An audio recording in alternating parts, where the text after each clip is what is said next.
Hey Ale, Yeah, no, how are you? good. How are you?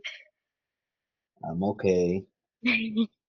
Yesterday I heard you and I was just a little concerned, and so I decided just to kind of follow up privately, hmm see how hmm you. So I'm mainly calling to listen. hmm So what's up?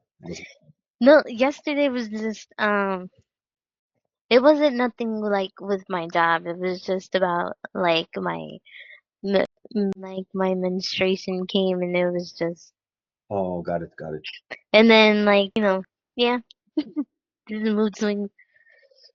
got it. It was more of a physical type of thing. Yes. Got it. Okay. But overall, how are you feeling in regards to the job? Are you getting any inbound calls? Because I kind of got the sense from what you said yesterday that you're not getting inbounds. No, so I get some inbounds, but definitely not as much as I got in the beginning. But sometimes it feels like it's a good balance. So for example, today I got like a few inbound calls, and then I was able to handle inbound calls on top of what came in, or if somebody would put at Spanish, or if somebody were, to upload on the Spanish channel, then it felt like a good balance. And then on top of that, like being able to balance follow-up calls as well. Um, but then there are some days where I guess it doesn't like maybe it's slow and it doesn't hit me with as many inbound calls like as I would probably like. Got it. So do you prefer inbound calls or outbound calls? I mean, I prefer both, but I like outbound calls because I feel like outbound calls are much easier to like follow up. Like when it's inbound calls, it gives, especially if it's a Spanish speaker, it gives that Spanish speaker time to like, okay, yeah, I'll think about it. Versus when it's an outbound call, right, the consult was already given, there was already space to think, and then that person is most likely to move forward. With at least that's how I feel with Spanish. Because I've done like a lot of Spanish like outbound, and a lot of them are like they tell me the answer, even if it's not to hire, then they'll be like, "Yeah, I thought about it," and then it would have been the same thing if it were like inbound call because they would have said the same thing and be like, "Yeah, I need to think about it." So then it's like with outbound calls, I don't really waste my time. Like, yeah, I have to think about it. They already come with an answer because they've already had time. Got it. So it's more like a follow up and just going for the close, right? Yeah, it's a follow up and going for the close, and then if they don't like, you know, if they don't like, a lot of them complain mostly about price. Like, oh no, it's too high. Or like they'll text me and like, yeah, it's too much money for what I'm asking for. And then it'll just be like, well, like no matter how much like I try to explain the value, it's still not, some people are just not going to like budge. Some people just don't want to like spend that much money. They don't. And it doesn't matter how much convincing you try to do. And then there's some people that are like, yeah, I'll move forward. No, I'm fine. Like yesterday, I answered. I think it was an inbound call, or it was a Spanish leads channel, and it was Ana Maria, and then she got a traffic ticket, and then right there on the spot, she was like, "Yeah, I don't want to worry about it." And she was a Spanish caller, and she just gave me the information, and she was like, "Yeah, I can move forward." And then I was able to hire. Okay, great. Yep. So you would say that in regards to your sales, the most recurring challenge is the pricing objection. Yeah. How do you present price? Um. Well, I'll go through the consult first, and then I'll say uh like what it would cost, and then I tell them I give them then and there like this is how payment would go. So we accept any credit or debit card, and once you become a client, then I tell them the process of we'll send the letter of representation, and this is how it would work, and we take care of you, and then customer service is a different team in case you have any questions, and then is when they respond like, okay, yeah, I'll do it, or no, I need time to think about it. Got it. So what I'm getting from you is that you don't necessarily have a script to present price. You just figure out as you go along, how you're gonna present it. Yeah, because different people have different attitudes.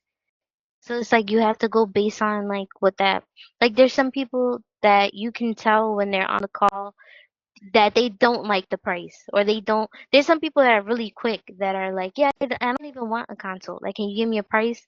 And then like either way I give them the consult and then we get to the price. Those are the people that are like, oh well, I'll move forward or not. And then there's some people that based on when they hear the price already, it's like no, I'll think about it. And then when they say I'll think about it, I do a lot of follow up. So I'll schedule like if they say I'll think about it, I'll do like a 3 day gap or 2 day gap. And then I'll set on the CRM a reminder to follow up.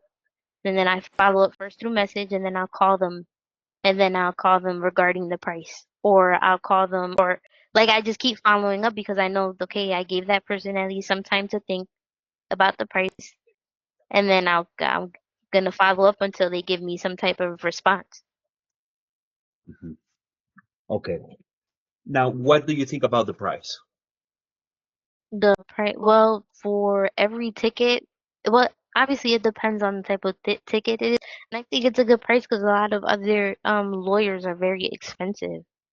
Well, it's a good price for what we provide because it's not only do we provide like a client service team, which a lot of other firms don't have, and that's the like another thing that I tell clients when I mean potential clients when I'm on the phone is like one of the major things that a lot of other people complain about is not having contact with lawyers. So then at the end or towards the end of my call, I tell them cualquier pregunta que tú tengas, you can call and feel free to call. We can answer absolutely any question.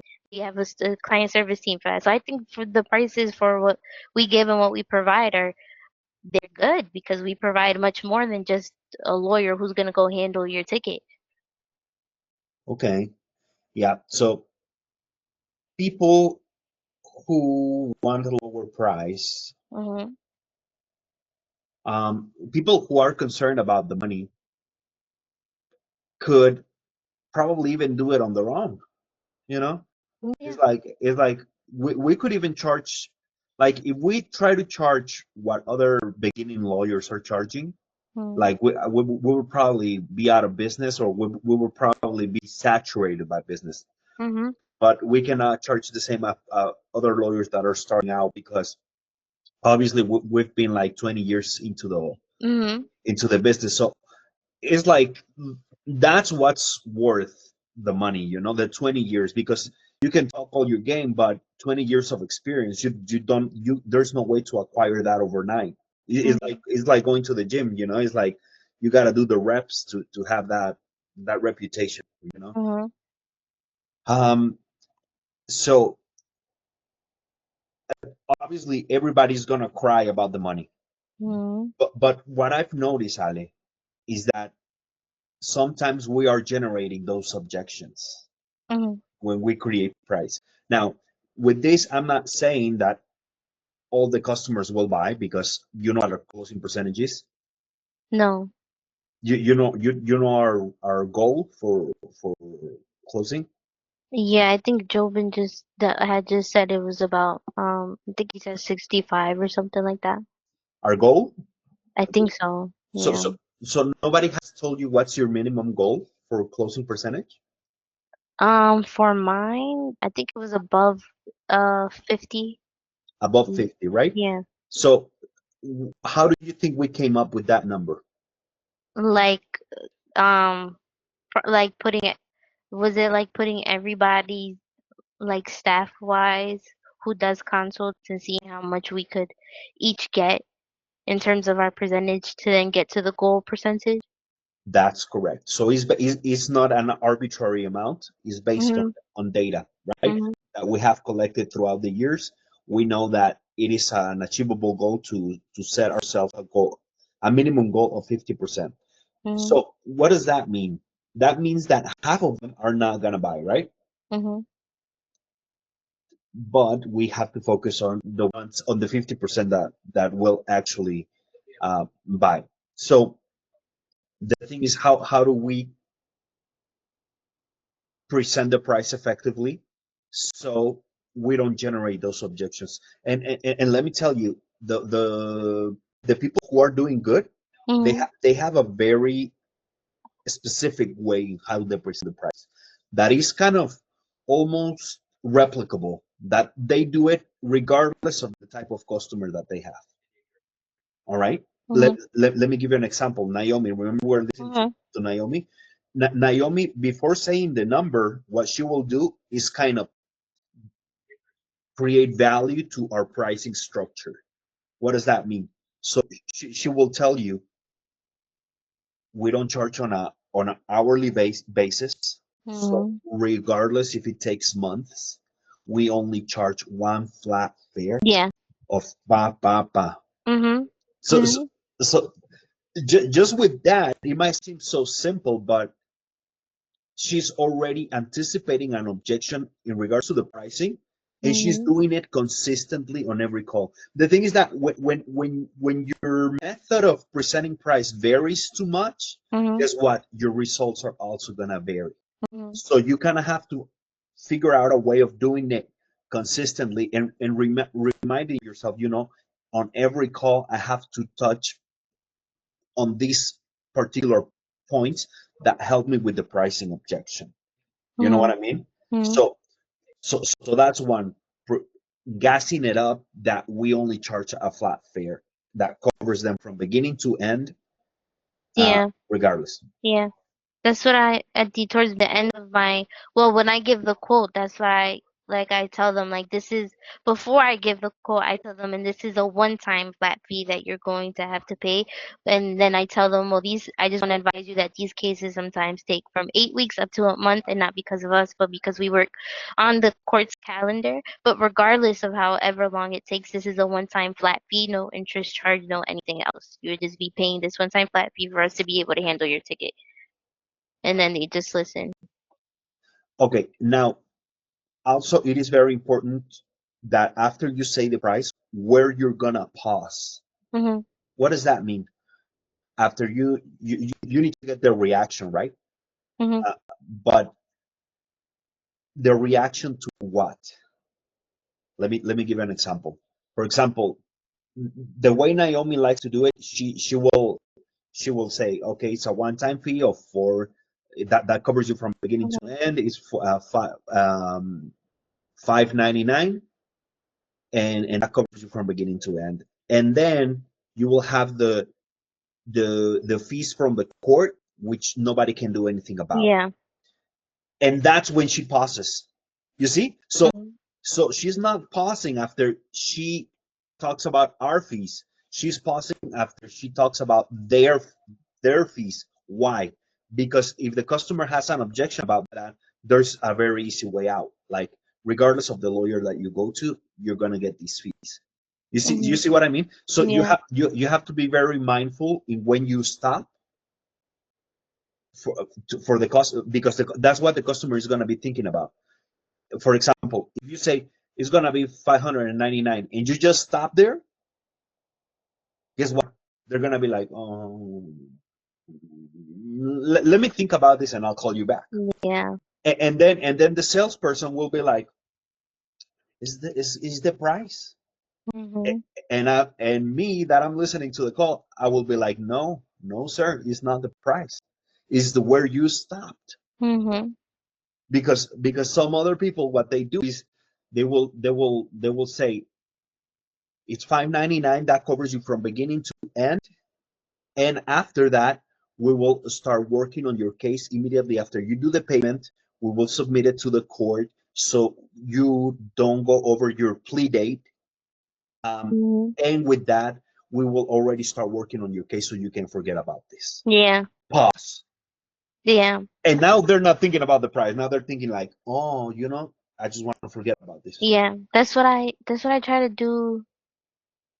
That's what I try to do. I don't think I do it I think I vary a lot from call to call, Yeah. because some calls I do that. Some calls at the end, I tell them, like, yeah, then once you become a client of our firm, then we immediately start to send a letter of representation out and call the court and tell them, and I explain that process. But then some calls, then I and I realize it varies, that I don't give some type of some information regarding that, or regarding the one-time flat fee, it being a one-time flat fee.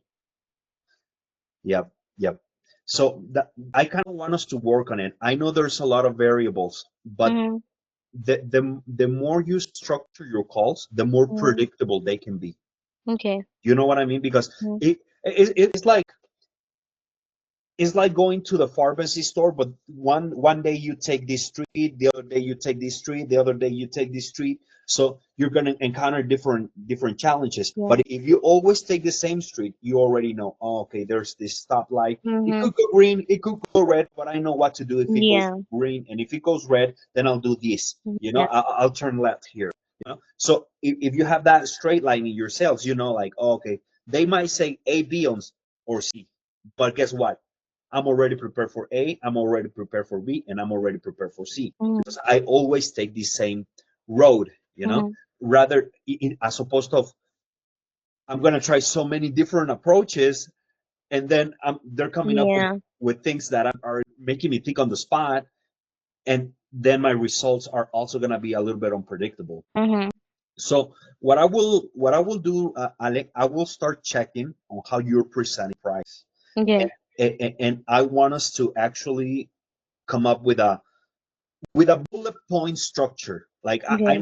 I know how you communicate. I know that you probably don't like a script because you like Mhm. to think on your feet. That's Mhm. cool. I'm not gonna force you, Mhm. but I think having like a bullet point Yeah. approach to it Yeah. could be very helpful. Yeah. Like, you see what I mean? Yeah. So I think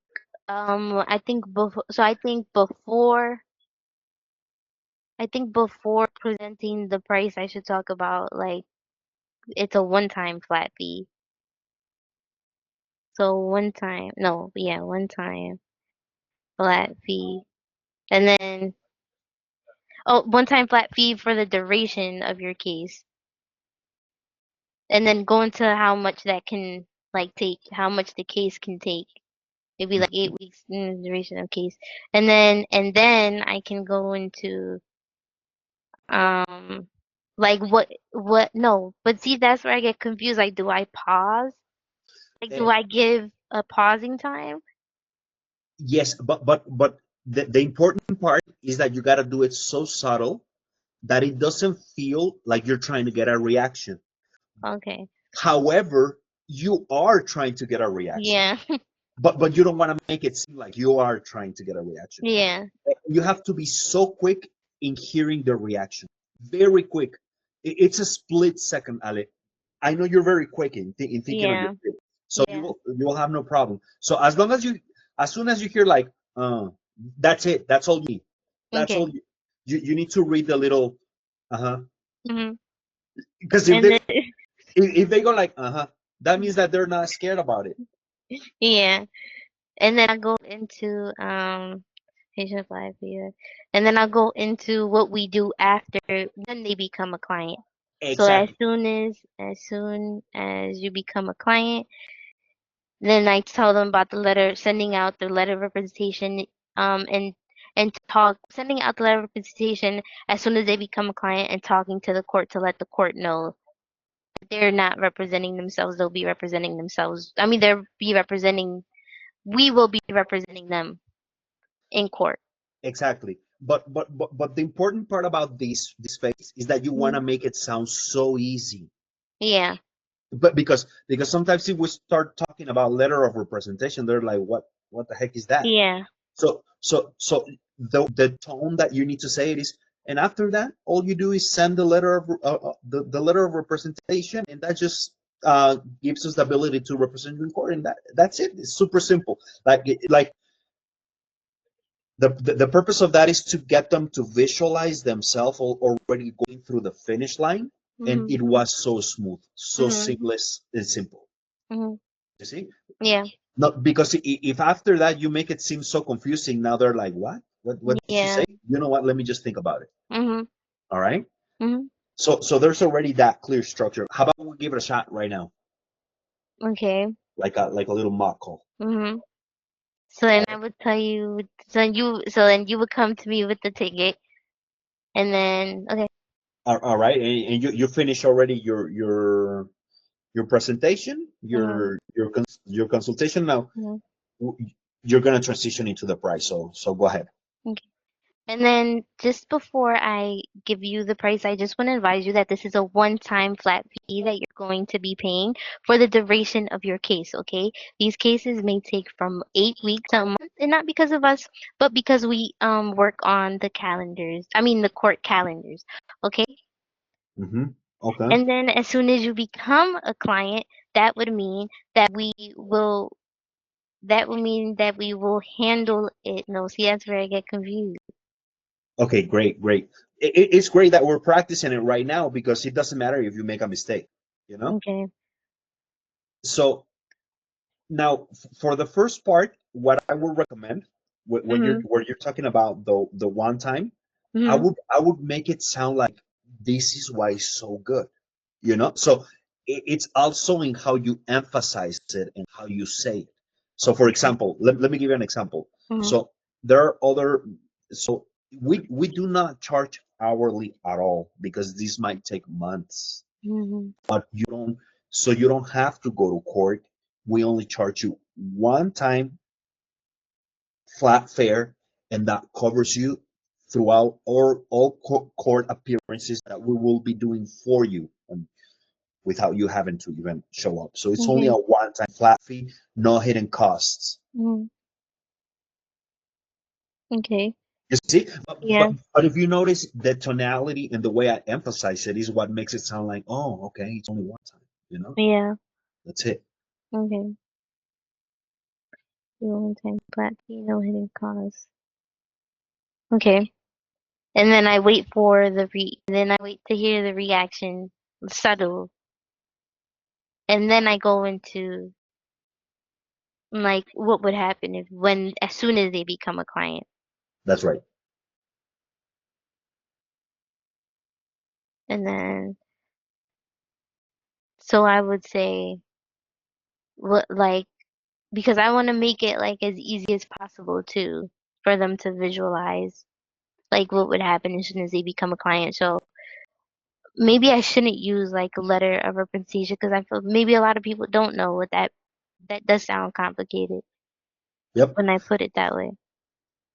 Yeah, so we just send you an email so you can reply telling us that we're going to be handling your case with your authorization, and that's it. Hmm.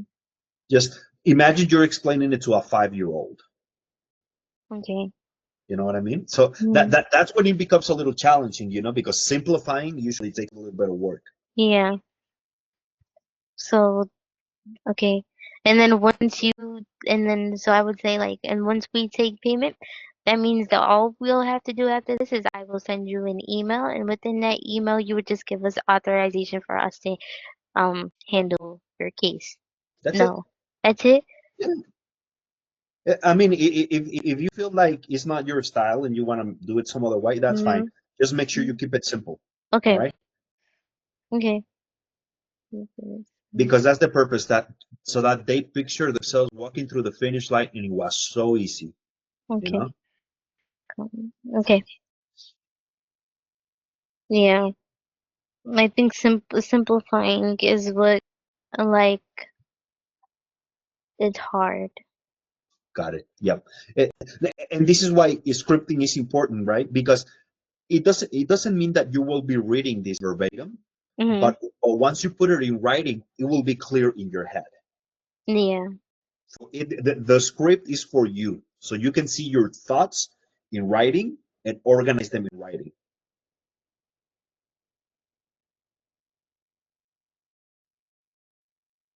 Yeah, I want us to work on that. Now, we're almost done. I don't want to overwhelm you too much with this, but let me just tell you one more thing, one more common mistake that people do when presenting pricing, and you're probably doing that same mistake too, by the way, because pretty much everybody is doing this mistake. And what they do is that they, are you okay? Yeah. Okay, you sure? Yeah. And just like trying to like fit everything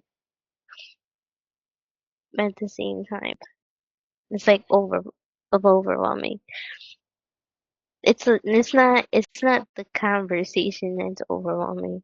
It's like I don't know. Sometimes just the random emotions. I'm not explaining it. That's fine. Just random emotions. No, but it's not this, it's just random emotions. Like mood swings. Okay, Nah, but I'm fine. got it. No, and this is the perfect time to do this, Mhm. because at the end of the day, sales is a very emotional job. So it's also part of my job to help you guys with that Mhm. because that alone could be just everything. Yeah. So feel free to let me know if I can do anything, all right, to help you out with that. No, This it's just random sometimes. Like it maybe that time is I don't know, time of time of time. season. Time of season just it's just an emotional roller coaster. Got it, got it. All right, And then Ale. it's fine. All right, all right, all right, all right.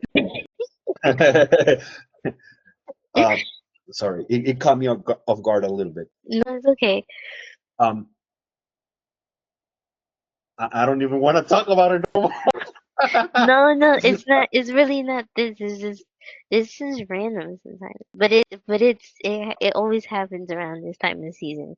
Like it's like an overstimulation of like a lot of like emotions.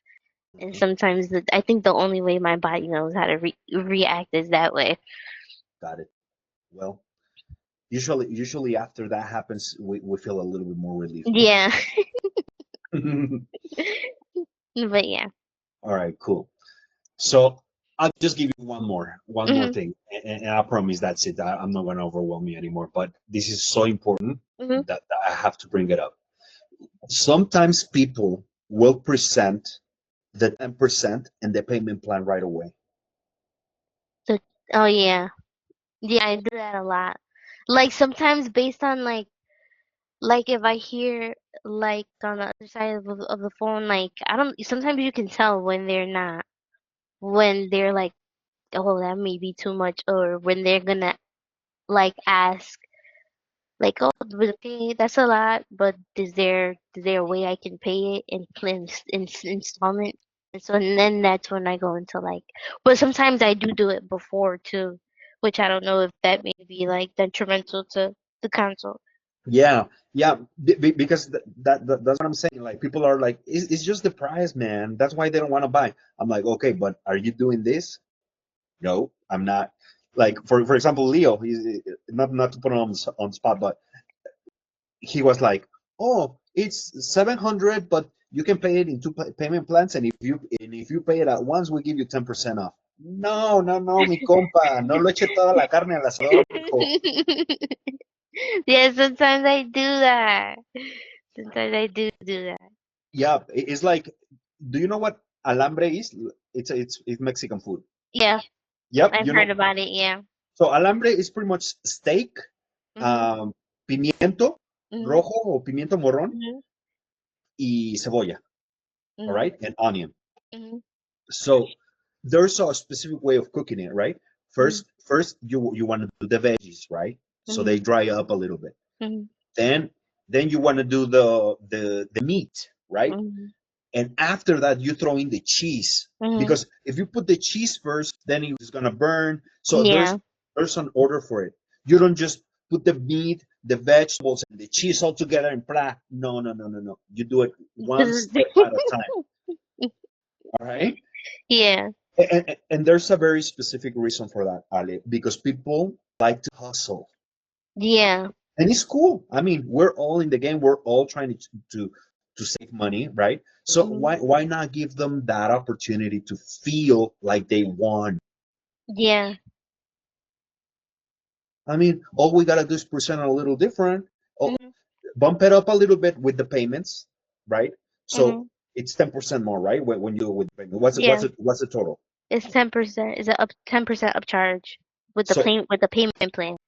exactly, but what you don't want to do is tell them that, because they're like, oh, you're charging me more. No, what you want to do is start the highest you can go. So if we do the 10% upcharge, Hmm. what's the total? It would be 10% more, right? Yes, which Yeah. is Of what? Well, it depends on the ticket, on the type okay. of ticket. Let's do the most common one. I think it's. I would have to see. I think a 600 549 one is 600, right? yeah, Okay, yeah, let's just use that example for simple math, yeah. right? So what you want to do, you start at 600, and then they're Mhm. like, oh, it's too expensive. Eh, You can do it in two payments. Oh, it's too expensive. Well, if you pay it in one go, we'll give you 10% off. Oh, I see. So start at the highest. Oh, okay. So it'd be start at the highest because it makes it seem like then it's cheaper. Exactly. Start at highest and then go lower until we end up at. I think okay, so it would be start at the highest, then with that highest, that would be the highest would be the temp with the 10%, That's but right. we wouldn't say 10%. And then I would tell them you could pay it in two, and then if they keep objecting, then I would go to the original price without the 10%. That's right. Okay. Yeah, that makes yeah. I never thought about it like that. Yep. Yep. But I see how that can how Yep. that can help. Right. And now, if you feel uncomfortable saying, um, if you feel uncomfortable saying the 600, you're like, oh, I don't know. If I say 600, my voice is gonna tremble because I personally feel that is too low, too Mhm. high. Mhm. You can do it some other way. You can say, oh, it's gonna be two payments of 300, Okay. and, Yeah. and then what they're gonna say immediately is, oh, two payments of 300. Mhm. Oh, but that's gonna be 600. So then they're gonna get moody, right? They're gonna be Yeah. like, oh, okay, so it's 600 total, right? Mhm. You know, that's a lot of money, and that's when you're like, okay, so if what we can do, since your plea date Mhm. it's by Friday, Mhm. if we secure it right now, you will give us enough time to have really high chances of winning your case. So if you do the payment right now, we could take the risk and give you a 10% off because the plea date it's still a few days away. We would have to close it right now. So we have time for the lawyers to actually win case. Okay. That makes sense. Yeah. You know, it's Yeah. like you're justifying the discount. It's like the reason we're giving you the discount is because you're gonna make it easier for us to Yeah. win the case. Mhm. Which at the end of the day we want to win the case because our conversion rate is very important to us because that's our reputation. Mhm. So we're very selective in the type of cases that we will take, right? And Mhm. and, and we need to make sure that we give the lawyers enough of a window frame. Yeah. And Mhm. since you're still in that window, we can afford to take that risk and give you a small discount, but we Mhm. do have to make sure we start working on it right away. Right. Yeah. That makes sense. I never thought about it like that. Uh-huh. Yep. But yeah. Yep. Great. So now you have a different perspective Yeah. about pricing, right? Because Yeah. sometimes people is like, it's just the price. No, it's not just the price, Mhm. it's also how you present it. Yeah. Great, Ale. We're gonna leave it at that, okay? All right. Thank you, Aldo. All right, we'll talk. Bye bye. All right. Bye.